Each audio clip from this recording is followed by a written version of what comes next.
வணக்கம் நண்பர்களே. இந்த வீட்டை சுத்தப்படுத்துறதுக்கு அது ஒரு மிகப்பெரிய வேலைங்க. இங்கே பாருங்க, எல்லாமே கொஞ்சம் அசிங்கமாக இருக்குது நம்மளோட கிச்சனு. இந்த அசிங்கமாக இருக்கிற கிச்சனை சூப்பராக சும்மா நச்சுன்னு மாற்றுறது எப்படின்னு தான் இந்த வீடியோவில் பார்க்க போகிறோம். அங்கே பாருங்க, பொருள்லாம் பாருங்க அங்கங்கே கிடக்கு. இந்த பொருள்லாம் எங்கெங்கே வச்சா எப்படி எப்படி நல்லாயிருக்கும், அதுதான் இந்த ஒரு வீடியோ. வாங்க, நீங்களே எங்கள் கூட சேர்ந்து ஹெல்ப் பண்ணுங்கள். இந்த பொருளை எங்கே வைக்கலாம், இந்த செல்ஃபில் என்னென்ன வைக்கலாம், எல்லாமே நீங்கள் தான் சொல்லணும். ஃபஸ்ட்டு இந்த இடத்த நல்லா அப்படியே தொடச்சிக்கிடுவோம். இது வேறு ஒன்றும் இல்லைங்க, இது ஒரு தாள் தான் ஒட்டியிருக்கேன், பிவிசி தாள் தான் ஒட்டியிருக்கேன். சூப்பராக இருக்குது பாருங்கள். இது ஏற்கனவே ஒரு தடவை க்ளீன் பண்ணது, இப்போ திரும்ப ஒரு தடவை க்ளீன் பண்ணியிருக்கேன். சுவத்தெல்லாம் கொஞ்சம் ரொம்ப மோசமாக இருக்குது.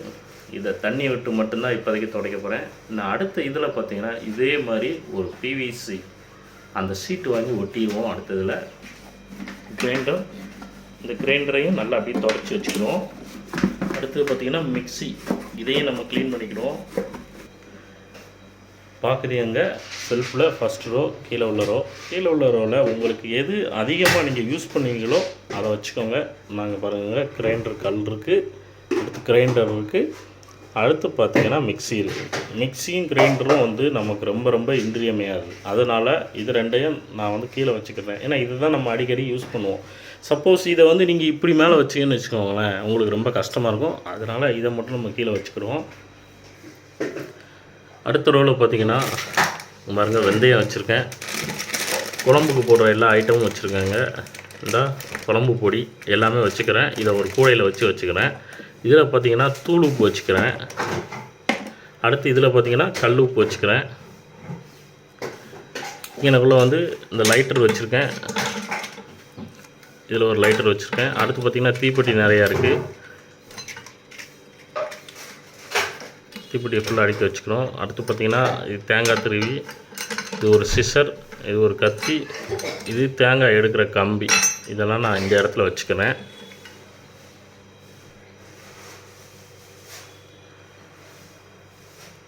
மேலே பார்த்திங்கன்னா மேலே எடுக்கிறதுக்கு ஈஸியாக கடுகு, உளுந்து அந்த மாதிரி ஐட்டம்லாம் வச்சுக்கிறேன். பாருங்க, சீரகம்,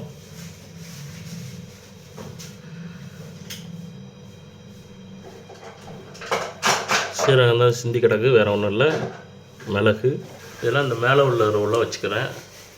இதில் சீனி போட்டு வச்சுக்கிறேன், ஏன்னா சீனிலாம் ஈஸியாக எடுத்துடலாம். அதனால் மேலே உள்ள ரோலே இதையும் நான் வச்சுக்கிறேன். அந்த கூடையை பார்த்தோம், இந்த கூடை இருக்குது பாருங்களா, கூடையில் எல்லா பொருளும் வைக்க வேண்டாம், அதனால் கூடையை எடுத்துக்கிறேன். எடுத்துக்கிட்டு ஒரு பவுலில் தட்டி வச்சுக்கிறேன், ஒரு டப்பாவில்.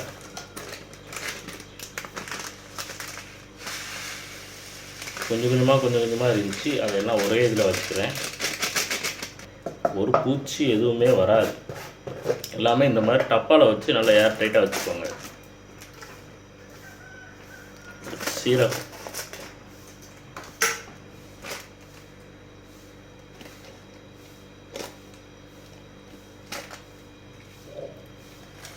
அதையும் இந்த மாதிரி டப்பாவில் தட்டி வச்சுக்கிறோம்.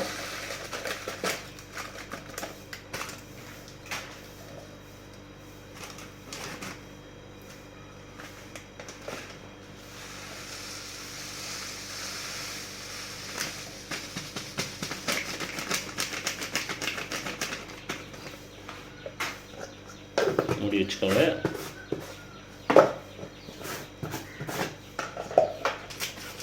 அடுத்து பார்த்திங்கன்னா வெந்தயம், அதுக்கு ஒரு தனி டப்பா போட்டுக்கிடுவோம். ஏன்னா இது எல்லாம் முக்கியமான பொருள் பார்த்துக்கோங்க.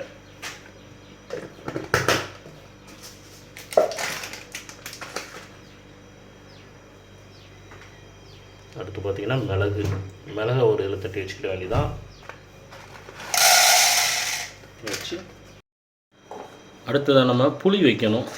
இந்த பாருங்கள், புளி இருக்குது. புளியையும் இதே மாதிரி இதே இடத்துல வச்சுக்கிட்டோம், ஒரு டப்பாவில் வச்சுக்கிறோம், அதான் நீட்டாக இருக்கும். புளி பாருங்கள், புளியில் வந்து மேலே புளி இருக்குது, கீழே உப்பு இருக்குது. இது எதுக்காண்டி வைக்கிறேன்னு பார்த்தீங்கன்னா, புளியை வந்து உப்பில் விரவி லைட்டாக உப்பில் விரவி வச்சுருங்க. அப்படி வச்சுக்கன்னு வச்சுக்கோங்கன்னா புழு வராது புளியில். இல்லை அப்படின்னா புழு வந்து புளியில் அடிக்கடி வரும். உப்பு வந்துச்சுன்னு வச்சுக்கோங்களேன், வரவே வராது. உப்பு ஒரு சரியான கிருமி நாசினி. புளியில் புழு வராதுங்க. அவ்வளோதாங்க. செல்ஃபு பார்த்திங்கன்னா செல்ஃபு நீட்டாகிடுச்சு. இனி அடுத்த ஒரு வீடியோவில் போடுறேன். ஏன்னா வீடியோ வந்து ரொம்ப லென்த்தாக ஆயிரும். இனி மற்ற இடத்தெல்லாம் ஒதுக்குறது அடுத்த ஒரு வீடியோவில் போடுறேன். இன்னும் இந்த செல்ஃபை வந்து எப்படி நீட்டாக வைக்கிறதுங்கிறத அதை அடுத்த ஒரு வீடியோவில் போடுறேன். எல்லாம் ஸ்டிக்கர் எல்லாமே ஒட்டி நல்லா பக்காவாக பண்ணுவோம். பாருங்கள் நண்பர்களே, எல்லாம் நீட்டாக எல்லாம் அடிக்காச்சு. சும்மா நச்சுன்னு இருக்கு பாருங்கள். இந்த கொஞ்சம் கரை இருக்குது, அது போகாது. அதுக்கு ஏதாச்சும் நம்ம ஒட்டிக்கணும். அந்த பிவிசி அந்த இதெல்லாம் வாங்கி தான் ஒட்டணும். பாருங்கள், எல்லாம் நீட்டாக இருக்கா? எல்லாம் கழுவி விட்டாச்சா? சூப்பராக இருக்கா? ஓகே நண்பர்களே, மீண்டும் அடுத்த ஒரு வீடியோ சந்திக்கிறேன். நன்றி, வணக்கம், tata, bye bye, see you.